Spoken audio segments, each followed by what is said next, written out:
President. The Senator from Alaska. Mr. President, request that proceedings under the quorum call be dispensed with. Without objection. Thank you, Mr. President. Last week, I was honored to participate in a very historic trip to attend the 7th ministerial meeting of the Arctic Council in Nuuk, Greenland. And I attended with Secretary of State Clinton as well as the Secretary of the Interior, Secretary Salazar.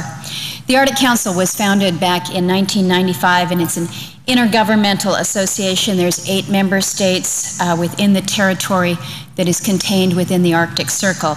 The group includes Canada, Denmark, Finland, Iceland, Norway, Sweden, the Russian Federation, and of course the United States.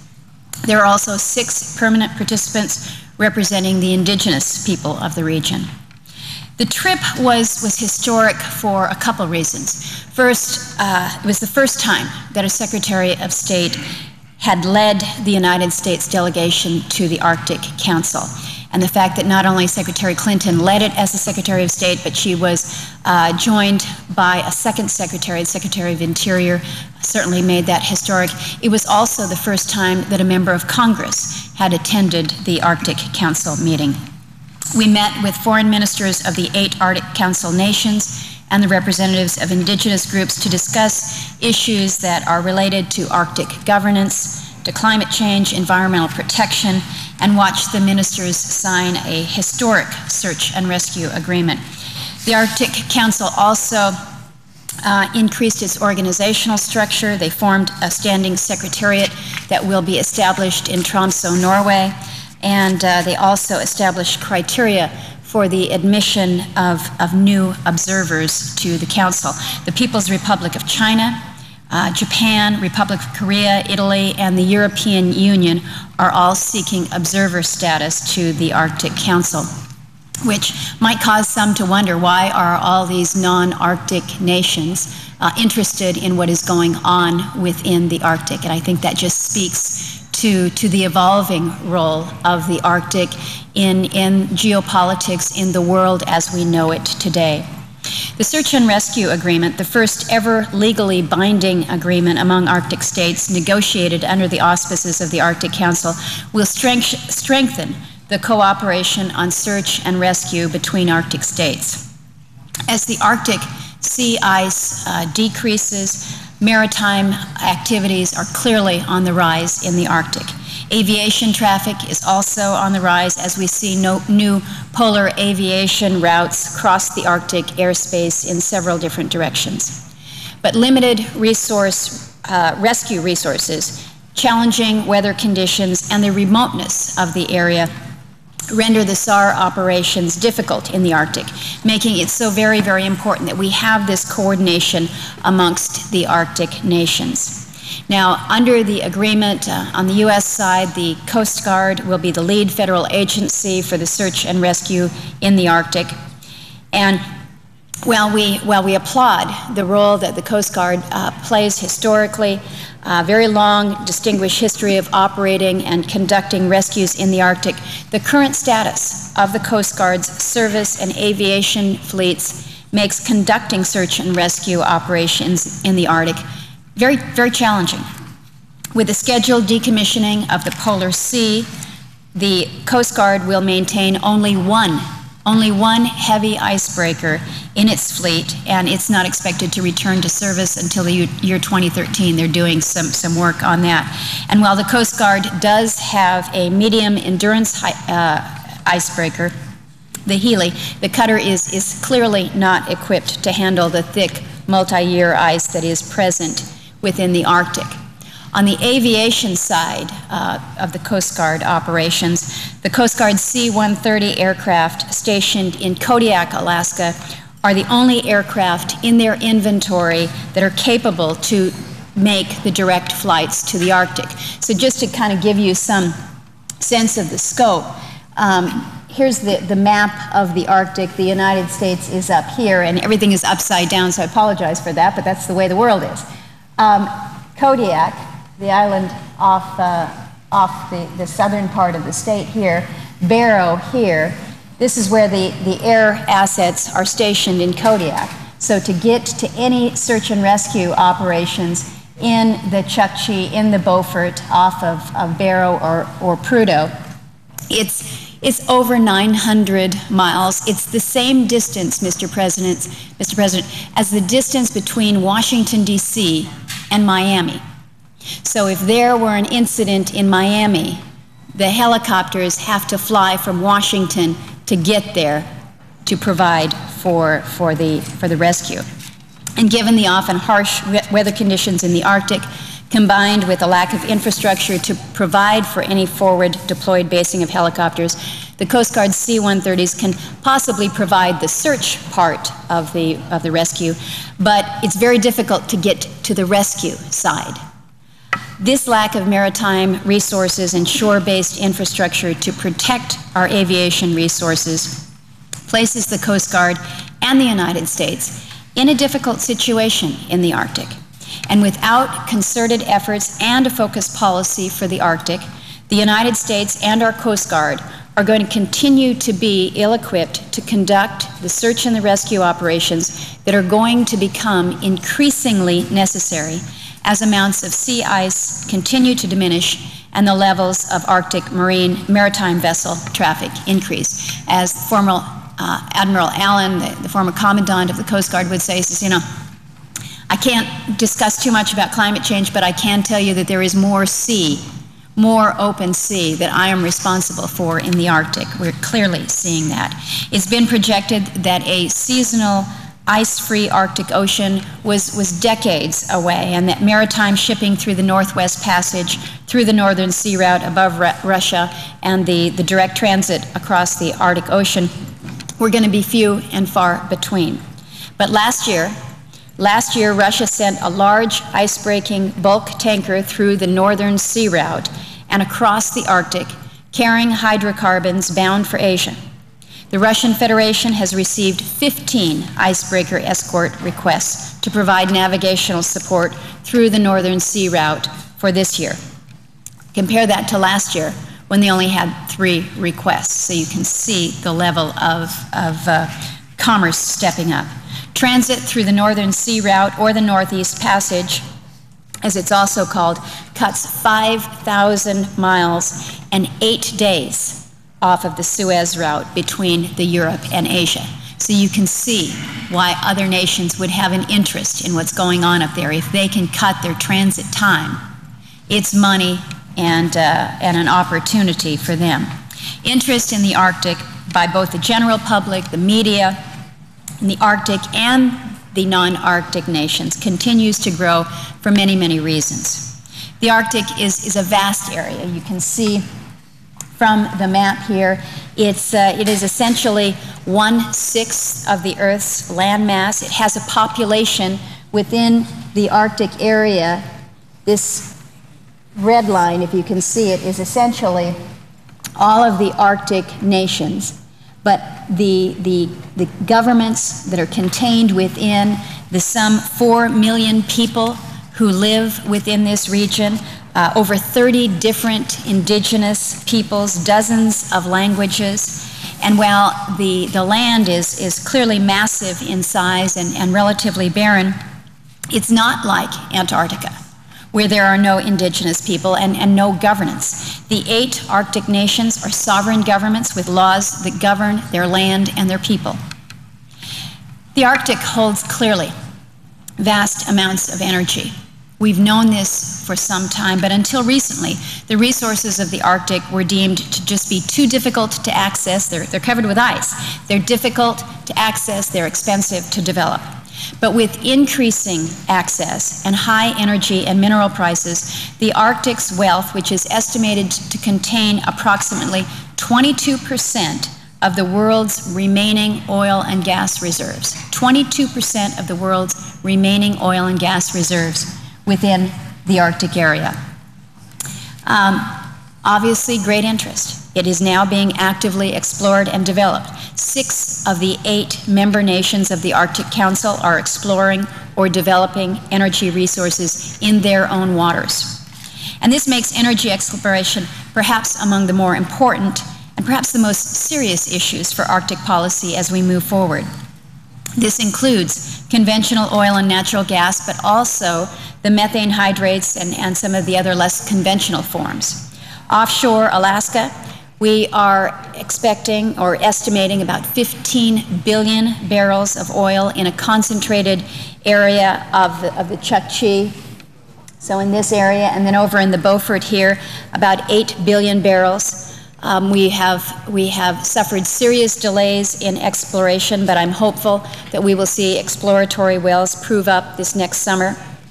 And while the United States Geologic Survey tells us that the region has the world's largest undiscovered oil and gas deposits, we also think that it holds huge amounts of other minerals like coal and nickel, copper, tungsten, lead, zinc, gold, silver, diamond, manganese, chromium, titanium. The potential there for the mineral resource is equally significant. But there's a natural and sometimes reflective tendency to question how in the world it can ever be safe or even economic to drill and produce in such a harsh, misunderstood, and clearly distant environment. But it is happening, Mr. President. It is happening today, and the technology and the engineering behind some of the existing and proposed activities is advancing rather rapidly. And while we struggle here in the United States to move ahead with offshore development in Alaska waters, our neighbors are rapidly moving forward on Arctic energy development. Russia, which is just 53 miles from Alaska's shoreline, is turning its eye to the Arctic's vast energy reserves as they are building the first offshore oil rig that can withstand temperatures as low as minus 50 degrees Celsius, and then heavy pack ice around it as well.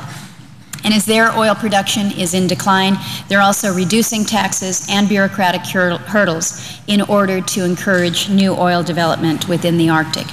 Norway has been exploring and producing energy in the Arctic, the longest of the Arctic nations. They have found the way, really led the way for energy development and other activities like fisheries to coexist. And they also lead the world in developing technology to clean up oil in Arctic waters. Energy development, as well as protection of the environment, must go hand in hand. It's as simple as that.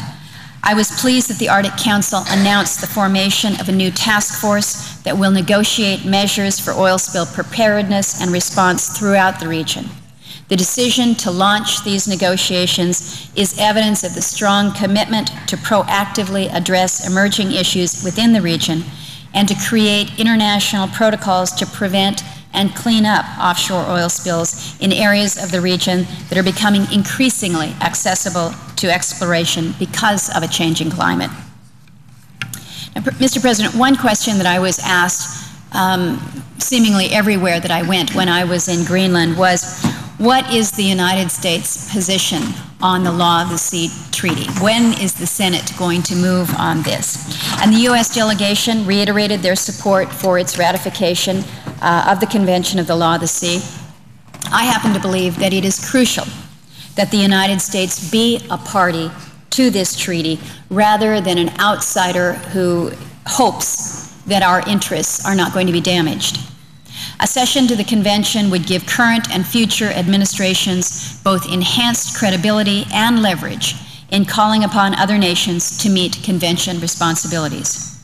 And given the support for the treaty by Arctic nations and the drive to develop natural resources, the treaty will also provide the stability and the certainty that is vital for investment in our maritime commerce.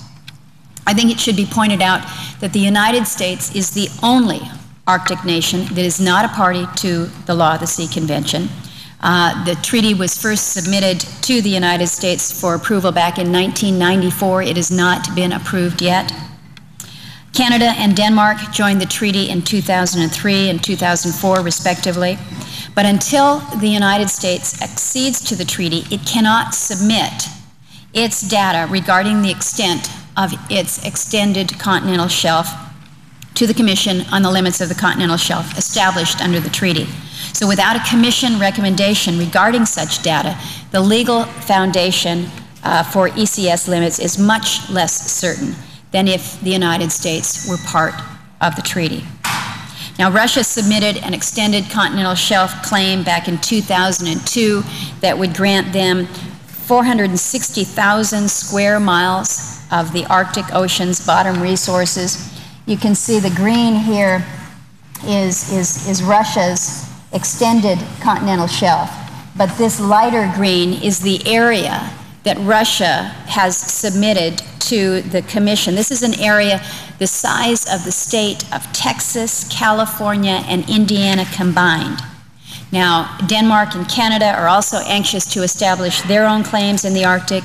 Norway's claim is currently under review by the Commission on the limits of the continental shelf. Now, according to the U.S. Arctic Research Commission, if the United States were to become a party to the treaty, we could lay claim to an area the size of the state of California. So if you look again, Alaska again up on the top, this area here is area that is within the United States EEZ, this 200-mile area. But this area here, an area again about the size of the state of California, is what our mapping indicates that we would be able to submit a claim to the Commission if we were party to the treaty. So this whole area, again, would be area that the United States would be able to claim. If we fail to accede to the treaty and we are sitting on the outside, we have no right to move forward with our claim. If we do not become a party to the treaty, our opportunity to make the claim and have the international community respect it diminishes considerably, as does our ability to challenge the claims of any other nation. Now, some have described the scenario in the Arctic as a race for resources or even an arms race. But I will tell you that after seeing the international cooperation at the Arctic Council, I believe that what we have is an opportunity. This should be a race for cooperation, a race for sustainable management within the Arctic. The Arctic offers a great opportunity to work collaboratively. It is one area where the Obama administration can highlight the international cooperation in the implementation of its U.S. foreign policy. And this, you think about what the administration is poised to do with the reset with Russia. I think the Arctic is a perfect area to do just that. So really, what does the future hold for the Arctic? I believe that the pace of change in the Arctic demands, absolutely demands, that greater attention be focused to the Arctic. And I will tell you, it was music to my ears to hear the Secretary of State acknowledge that the United States is an Arctic nation. We are an Arctic nation because of Alaska and its peoples. That was incredibly significant, not only as a United States citizen to hear that, but for the other Arctic nations to hear that statement from our Secretary of State. The implications of the dynamic, changing Arctic for U.S. security, economic, environmental, and political interests really depends on greater attention, greater energy, and greater focus on the Arctic itself. But it will take robust diplomacy and very likely recognition, as Secretary Clinton has reminded us, that the interest in the Arctic is not just limited to the 5 Arctic nations or the Arctic coastal states or even the 8 countries that make up the permanent members of the Arctic Council. It will take a level of cooperation, a level of collaboration to include the non-Arctic states as well. But I am pleased that ever so slowly, the United States seems to be waking up to the fact that we are an Arctic nation and willing to take up the responsibilities as such. I'm confident that with the leadership of the members of Congress, the administration, and from the Arctic community at large, we can continue to highlight the strategic importance of the Arctic for the United States. I believe the Arctic Council meeting may be just the turning point for American leadership in the Arctic. With that, Mr. President, I thank you for your attention. I yield the floor, and I suggest the absence of a quorum. Clerk will call the roll. Mr. Akaka.